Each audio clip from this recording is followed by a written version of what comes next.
អីបានជាប្រាសាទព្រះវិហារមិនដោយគេបាញ់បានប្រាសាទព្រះវិហារនៅនឹងផ្ដែរកូននៅនឹងផ្ដែរមានមុនខ្មៅរបស់គេកប់ទុកយូរហើយកូនអើយវាដាក់ទុកនៅនឹងផ្ដែរប្រាសាទហ្នឹងកូនតែមិនដល់ពេលឥឡូវលោកដល់ពេលហើយដែលលោកត្រូវថាឲ្យផ្ទុះលោករលាស់ចេញបើមិនជាមិនរលាស់ចេញទេខ្មែរនៅក្រាបលោកគេទេទាំងកូនរៀបគេដើរជន់ចឹងកូនតែអត់ស្គាល់ទេមូលហេតុដែលទាហានថៃបានបំផ្លាញរូបសំណាកព្រះវិស្ណុនៅតំបន់អនសេសនៅក្នុងទឹកដីនៃខេត្តព្រះវិហារនេះគឺជាមូលហេតុមួយដោយសារតែរូបព្រះវិស្ណុហ្នឹងគឺបែរមុខទៅខាងប្រទេសរបស់ថៃហ្នឹងណាអញ្ចឹងបងប្អូនមានចាំសម្ដីរបស់លោកយាយភាសារបស់គាត់បាននិយាយកាលពីចុងឆ្នាំដើមឆ្នាំ2000ដើមខែមករាបងប្អូនដើមខែមករាគាត់បាននិយាយអំពីនាងសិរិនថន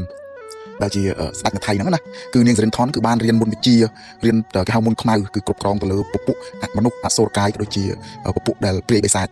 គឺនាងសិរិនថនគេគ្រប់ព្រះគ្រូគេដែលមានរូបខ្មៅផ្នែកក្រហមខ្ចក់ដៃវែងដែលមានឆ្កូមហ្នឹងគឺជាគ្រូរបស់នាងសិរិនថនហ្នឹងអញ្ចឹងគេគ្រប់មែនតើបងប្អូន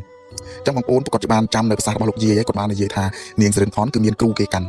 គឺនាងសិរិនថនគ្រូគេកាន់នឹងខ្លាំងពូកែអញ្ចឹងហើយគឺនាងសិរិនថនទាំងគ្រូទាំងនាងសិរិនថនហ្នឹងគឺខ្លាចទៅលើគេហៅថាព្រះវិស្ណុឬក៏បែបពុទ្ធសាសនាអីចឹងណាយល់ទៅខ្លាចបែបសភាវៈណាល្អព្រោះនាងសិរិនថនគឺគ្រប់តែសភាវៈអាក្រក់ទេដូចជាខ្ញុំឃើញលោកយាយក៏បានលើកឡើងថានាងសិរិនថនក៏បានខ្លាចទៅលើរូបសំណាក់ដែលរូបបាញ់ធ្នូរូបនេះគឺជារូបមួយនៅក្នុងទឹកដីខេត្តសៀមរាបនៅក្នុងរង្វង់មូលស្រុកកន្លាញ់ខេត្តសៀមរាបបងប្អូនជិះពីខេត្តសៀមរាបឆ្ពោះទៅខាងខេត្តបន្ទាយមានជ័យទៅខាងស្វាយណាអញ្ចឹងឃើញរង្វង់មូលស្រុកកន្លាញ់ហ្នឹងគឺរូបបាញ់ធ្នូហ្នឹងគឺនាងសិរិនថនគឺខ្លាចលើរូបហ្នឹងអញ្ចឹងបណ្ដាំរបស់លោកយាយក៏បានប្រាប់ថាឲ្យ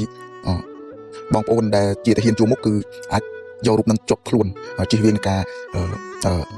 ធ្វើទុកបុកទុំលេងអំពីពពួកអមនុស្សក៏ដូចជាគេហៅថាពពួកកូនចៅរបស់ព្រាយបិសាចអសូរកាយរបស់ស្ដេចថៃហ្នឹងណាអញ្ចឹងហើយបានលោកយាយក៏ថាឲ្យមានរូបនោះជាប់នៅក្នុងទូរស័ព្ទរបស់បងទាហានកងទ័ពដែលនៅជួរមុខហើយហេតុផលមួយទៀតដែលនាងសិរិនថនខ្លាចរូបព្រះវិស្ណុដែលជារូបសំណាក់មួយស្ថិតនៅក្នុងតំបន់អនសេសទឹកដីខេត្តព្រះវិហារដែលយោធាថៃបានបំផ្លិចបំផ្លាញកំឡុងពេលដែលសង្គ្រាមជាមួយនឹងថៃកម្ពុជារយៈពេល20យប់និង21ថ្ងៃហ្នឹងគឺនោះក៏ជាហេតុផលមួយដែលសាររូបហ្នឹងគឺបែរមុខទៅប្រទេសថៃអញ្ចឹងជារូបដែលមានសភាពល្អអញ្ចឹងធ្វើឲ្យថៃឬក៏ស្ដេចថៃជាពិសេសនាងសិរិនថនហ្នឹងគឺមានការភ័យខ្លាចទៅលើពពួកប្រភេទសភាវៈល្អព្រោះអីនាងសិរិនថនហ្នឹងគឺជាប្រភេទសភាវៈអាក្រក់ទេដោយសារតែ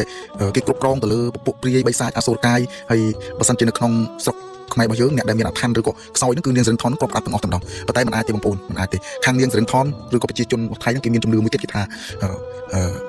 រូបដែលគេគោរពបូជាឬថាព្រះគ្រូរបស់នាងសិរិនថនគេថាជាគ្រូរបស់ព្រះបាទជ័យវរ្ម័នទី7ចឹងហើយបានជានាងសិរិនថនហ្នឹងកាលចន្លោះពីឆ្នាំប្រហែល2000ជាង2002 2003នាងសិរិនថនចុះមកទស្សនកិច្ចនៅតាមប្រាសាទព្រះវិហារដូចជានៅក្នុងទឹកដីកម្ពុជារបស់យើងហ្នឹងគឺមកស៊ើបសួររក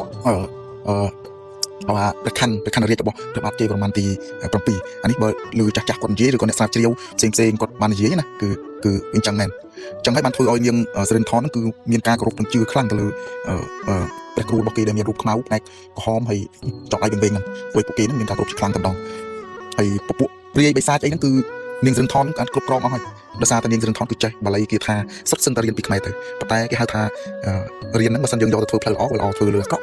ដូចជាស្ដែងនាងសិរិនថនរៀនហើយគឺយកទៅធ្វើរឿងអាក្រក់ទៅប្រកាសជាមុនខ្មៅឬក៏ហៅថាពពួកអមនុស្សគឺដូចជា